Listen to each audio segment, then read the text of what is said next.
بسم اللہ الرحمن الرحیم، السلام علیکم ورحمۃ اللہ وبرکاتہ۔ دوستو، بزرگوں، دینی بہنوں، سب کے لیے یہ کلپ ہے آج کی ہماری۔ نماز میں جب نماز پڑھتے ہیں تو نماز میں قاعدہ اولیٰ میں، یعنی پہلا قاعدہ، پہلی مرتبہ جب اتحیات میں بیٹھتے ہیں 2 رکعت پر، اسی طریقے سے آخری قاعدے میں بیٹھتے ہیں تو ہم تشہد پڑھتے ہیں، التحیات للہ والصلوات والطیبات، السلام علیک ایھا النبی ورحمۃ اللہ وبرکاتہ، السلام علینا وعلی عباد اللہ الصالحین۔ اتنا پڑھنے کے بعد ہمارا ہاتھ جو اپنے گھٹنوں پر ہوتا ہے، اس کے بعد ہم کیا کرتے ہیں؟ انگلی اٹھاتے ہیں۔ تو یہاں انگلی اٹھانے کے بارے میں ہمیں 2-3 باتیں سمجھنی ہیں۔ ایک تو انگلی کب اٹھانا ہے، دوسرا کب گرانا ہے، طریقہ انگلی اٹھانے کا کیا ہوگا، انگلی ہم کیوں اٹھاتے ہیں، اور انگلی اٹھا لینے کے بعد اس کے بعد ہاتھوں کو واپس ویسے ہی رکھ لینا ہے یا جیسے اٹھایا تھا حلقہ بنا ہوا تھا ویسے ہی رکھنا ہے۔ انشاءاللہ یہ ساری چیزوں کو آج آپ کے سامنے ہم اس کو بیان کریں گے اور آپ کا کنفیوژن دور کریں گے۔ دیکھیں، سب سے پہلے تو آپ تصور کریں کہ یہ میرا گھٹنا ہے، مان لو یہ گھٹنا ہے میرا اور میں یہاں پر ہاتھ رکھے ہوئے ہوں۔ تو جیسے ہی میں یہاں پہنچوں گا، السلام علینا وعلی عباد اللہ الصالحین، میرا ہاتھ ایسے رکھا ہوا ہے، اس کے بعد میں کیا کروں گا؟ اشہد اللہ کے وقت میں حلقہ بناؤں گا۔ یہ 2 انگلیاں ہیں، یہ والی 2 انگلیاں، چھوٹی 2 یعنی چھوٹی کے پاس والی، ان کو آپ اس طرح موڑ لیں گے اور پھر یہ والی اور یہ والی کا حلقہ بنائیں گے۔ دیکھو، ان کو موڑ لیا، اس کا حلقہ بنایا، اس طریقے سے یہ رکھے ہوئے ہیں۔ اشہد ان لا الہ الا اللہ واشہد ان محمدا عبدہ ورسولہ۔ یہ توحید کا اشارہ ہے۔ احادیث میں باقاعدہ یہ اشارہ کرنا سنت ہے، اس کا ذکر موجود ہے، کئی روایتیں اس بارے میں موجود ہیں۔ اللہ کے نبی صلی اللہ علیہ وسلم کا معمول تھا، صحابہ کا معمول تھا، اس طرح یہ توحید کا اشارہ ہے، ہمیں اشارہ کرنا ہے اس طریقے سے، ٹھیک ہے؟ اس کے بعد اس طریقے سے واپس گرا کر اس طرح حلقہ اپنا رکھنا ہے۔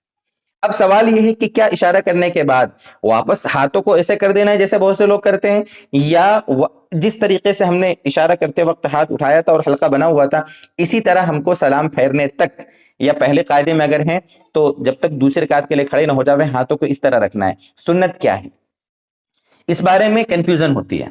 میں آپ کو آج علامہ شامی، امام شامی رحمۃ اللہ علیہ، علامہ شامی، علامہ ابن عابدین شامی جو بہت بڑے فقیہ گزرے ہیں، جن کی کتاب ہے رد المحتار، فتاوی شامی کے نام سے مشہور ہے اور فقہ حنفی کی بہت معتبر کتاب سمجھی جاتی ہے، اس کے جو مصنف ہیں حضرت علامہ ابن عابدین شامی رحمۃ اللہ علیہ، حضرت نے مستقل رسالے لکھے ہیں بہت ساری اپنی تحقیقات پر۔ انہوں نے تحقیقات پر مشتمل بہت سے ان کے رسائل، ابن عابدین شامی کے نام سے وہ رسائل موجود ہیں۔ ان رسائل میں سے ایک رسالہ ہے رفع التردد فی عقد الاصابع عند التشہد۔ یہ ایک رسالہ ہے، جو رسائل کی جو کتاب ہے پوری، اس کے جلد 1 صفحہ 134 پر حضرت نے اس رسالے میں رفع التردد فی عقد الاصابع عند التشہد، اس میں حضرت نے لکھا ہے ثم یستمر علی ذلک۔ کیا مطلب ہے اس کا؟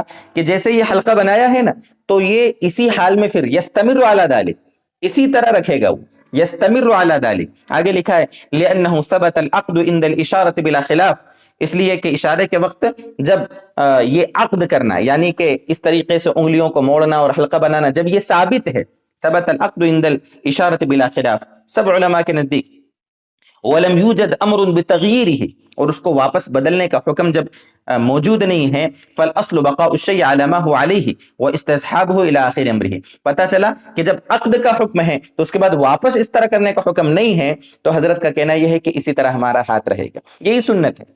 ہمارے اکابر علماء کی جتنی کتابیں ہیں، فتاوی محمودیہ، اسی طریقے سے فتاوی رحیمیہ، امداد الفتاوی، ہمارے اکابر علماء کی یہ جو فتاوی کی کتابیں ہیں، سب میں حضرت نے، ان سب حضرات نے یہی لکھا ہے کہ انگلی ہماری اسی طرح، یعنی ہمارا جو حلقہ بنا ہوا ہے، ہماری انگلیاں مڑی ہوئی ہے سیدھے ہاتھ کی، دائیں ہاتھ کی، بایاں ہاتھ تو ہمارا نارمل رہے گا، لیکن جو سیدھا ہاتھ ہے اس کو اس طریقے سے اسی طرح رکھنا ہے۔